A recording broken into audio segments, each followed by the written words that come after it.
What's up, fellas and females? My name is John Solo, and this is Fables Explained, the show where I break down the messed up origins of your favorite childhood stories. Since launching the Messed Up Origin series back in 2017, we have covered a plethora of famous fairy tales: Cinderella, Snow White, Pinocchio, and Three Little Pigs, to name just a few. But today we'll be discussing the anti-fairy tale, the movie that specialized in the subversion of your expectations, Shrek. Anyone who's seen Shrek knows that it's not your traditional children's story. Everyone from the protagonist to the antagonist is the opposite of what you would expect. Despite this fact, or maybe because of it, it's considered a classic, and many of you have requested that I cover the book that inspired it by William Steig. Just like the movie, the book does an amazing job of following its own unique format that you won't find replicated anywhere else. It's essentially a parody of everything we love about fairy tales, which makes it an especially fun story to talk about in a series like this. And now, Solo fam, do me a favor by smashing that like button, hitting that subscribe button, and giving a gentle love tap to the bell icon next to it so you can be notified whenever I upload.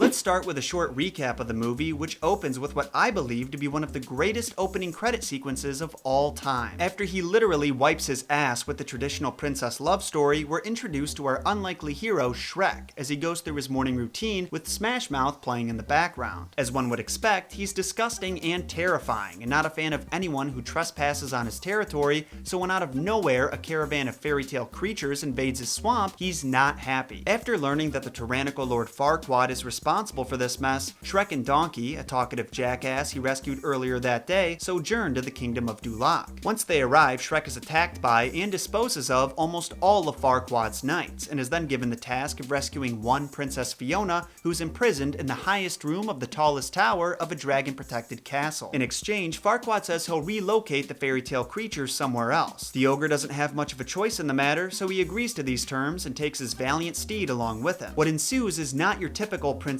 rescue mission, but nevertheless they succeed, and Donkey even gains himself a new suitor in the process. While Shrek and Fiona's relationship is off to a rocky start, they learn they have a surprising amount in common and end up enjoying their time together during their journey back. Only late one night, after the trio makes camp, Donkey learns that every day after sunset, Fiona turns into an ogre. Naturally, he encourages her to share the secret with Shrek, but when she's expressing doubts about how he'll respond, Shrek actually overhears her and misinterprets what she's saying as an insult to him. The poor ogre's feelings are hurt, and early the next morning he brings Lord Farquaad to their camp so he can take Fiona away, which is extra sucky because she was just about to tell Shrek how she felt about him. Not long after the trio parts ways, Donkey returns to Shrek's swamp, and after a lot of arguing convinces him to tell Fiona the truth. His new girlfriend gives them a lift to Dulac, and Shrek interrupts the wedding to tell Fiona how he feels. This encourages her to reveal the truth about her curse, which Farquaad doesn't respond very positively to. Just as Shrek and Fiona are about to be arrested, Dragon comes to the rescue and devours Lord Farquaad. The two ogres then share love's first kiss, and Fiona's curse is lifted as a result, but she remains an ogress, much to Shrek's delight. The two then have a beautiful wedding in the swamp, and the movie ends as they leave for their honeymoon.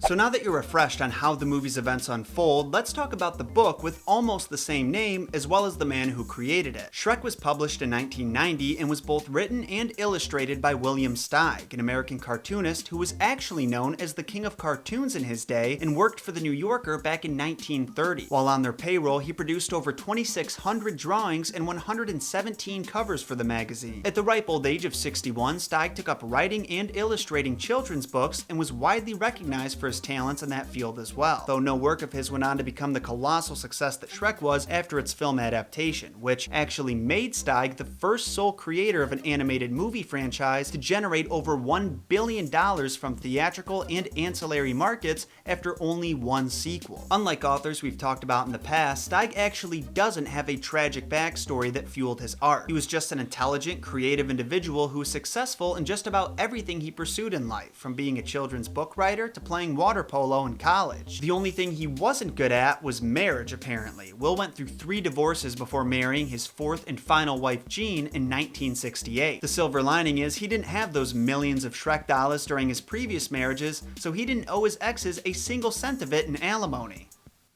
Now, as for the book itself, the setup is nothing like the movie, but it somehow conveys the exact same message and tone. It opens with the following line: His mother was ugly and his father was ugly, but Shrek was uglier than the two of them put together. A good start. What follows is a brief description of Shrek, who, by the time he was a toddler, could spit flames 99 yards. He terrified even the most dangerous reptiles in the swamp, and any snake that bit him would instantly get convulsions and die. You see how this reflects the introduction of Shrek in the movie, making it very clear right off the bat that he's a disgusting creature? Also, like the movie, Shrek is forced to leave the comfort of his swamp, but this time it's because his parents think he's ready to go out in the world and start causing trouble. So get this, they literally kicked him out of the black hole in which he'd been hatched. You heard that right.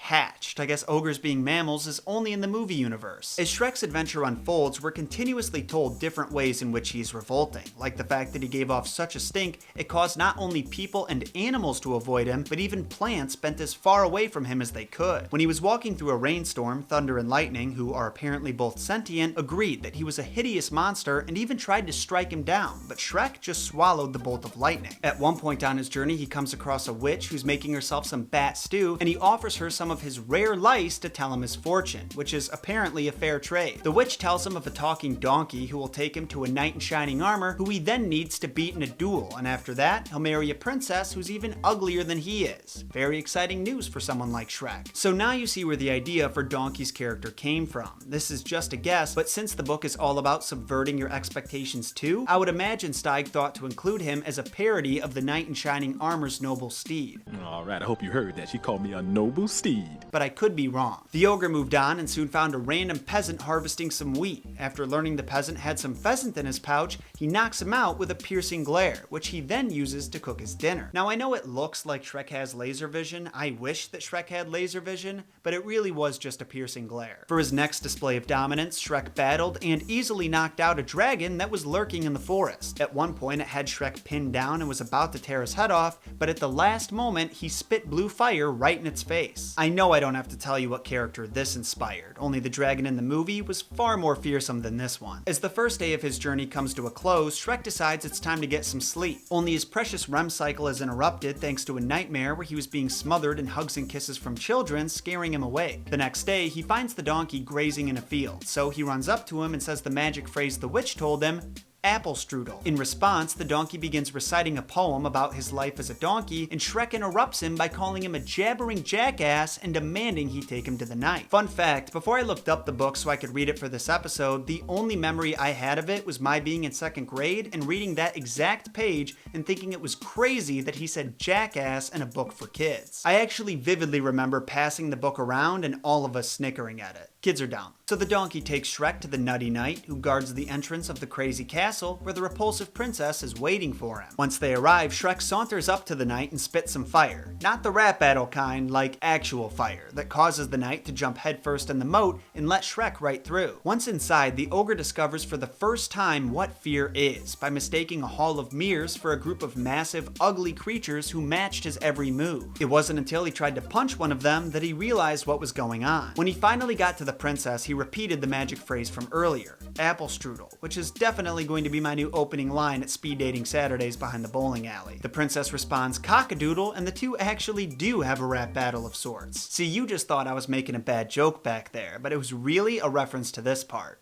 Gotcha. What I mean by rap battle is they proceed to insult/compliment each other in the form of rhymes, with the mic drop moment belonging to the princess. Your nose is so hairy, oh let us not tarry. Your look is so scary, I think we should marry. The two then clawed their way into each other's arms, showed some very public displays of affection, and proceeded to get married with their wedding officiated by a pink-scaled crocodile. And that, ladies and gentlemen, was William Steig's Shrek. Did you know he chose that title in reference to the German word Schreck, which means fright or terror? Because he did. Isn't that fitting? Now this is normally where I would mention the Arne Thompson Folktale Index and how today's story would be categorized in it, but on top of Shrek being written somewhat recently, it's a tale unlike any other, so it doesn't fit in any existing category. That's because, in part, it's a self-aware parody of the prototypical Prince saves the beautiful princess story. With an anti-hero like an ogre as its protagonist, it's basically the anti-fairy tale and belongs in a category of its own. That being said, similar to what we did in our Lion King King episode, we can take a step back and analyze Shrek's archetypal structure with a much broader view. Remember, almost every famous story ever written follows one of the 7 basic plots that Christopher Booker wrote about, and even though Shrek is a book about subverting expectations, it still follows the same basic outline as the archetypal quest. The hero is forced out of his comfort zone and goes on a long journey, receives guidance from an oracle-like figure where he learns of a priceless goal, and there's 2 monsters he must overcome before rescuing the princess and fulfilling his destiny. Now, the movie embraces those archetypes even more. For example, further emphasis is placed on the hero's companions, specifically Donkey, who fills the role of being Shrek's alter ego. According to Booker, the chief companion sometimes embodies compensatory qualities missing in the hero, though often in an inferior or not fully developed way. And whenever the hero is in negative mode, it may be the alter ego's role to be positive. There's also, of course, the journey itself, which starts out as a means for Shrek to be left alone once more, but after the supposed final ordeal is completed, he's left with the life-renewing goal of confessing his love to Fiona. Every component of the archetypal quest, the call, the companions, the journey, the final ordeal, and the life-renewing goal are all present in DreamWorks Shrek, and most are present in Steig's version. I guess it goes to show it doesn't matter how many tropes you try to flip on their head or how many pop culture references you jam in, at the end of the day,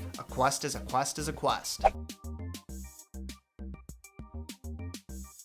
And that will do it for this episode of Messed Up Origins. Tell me, Solo Fam, what did you think of the original Shrek? As always, make sure to comment your thoughts down below, and I'll be reading and responding to as many as I can. As you might expect, I really did love this story. Even though it's not as dark as some of the others we've talked about, it's a lot of fun and shows you that embracing what makes you different is what'll lead you to your destiny. Do you think Shrek would have gotten his princess if he spent the rest of his life moping about how ugly and smelly everyone thought he was? Of course not. Neither will you nor myself. So I say it's time we get after it. If you enjoyed this episode and just as importantly learned yourself something new, do me a favor and smash that like button so we can hit our usual goal of 10,000 likes this week. We've been going strong for the past few episodes and I would love to get a streak going again, so work your magic. Also, if you want more content just like this delivered to your sub box on a weekly basis, make sure to subscribe and ring that bell so you're notified whenever I upload. Nowadays, you just never know if the sub box is really working or not, and turning on notifications is the best way to avoid missing an episode. Till next week, Solo Fam. Thank you again for watching, and remember, Shrek is love. Shrek is life.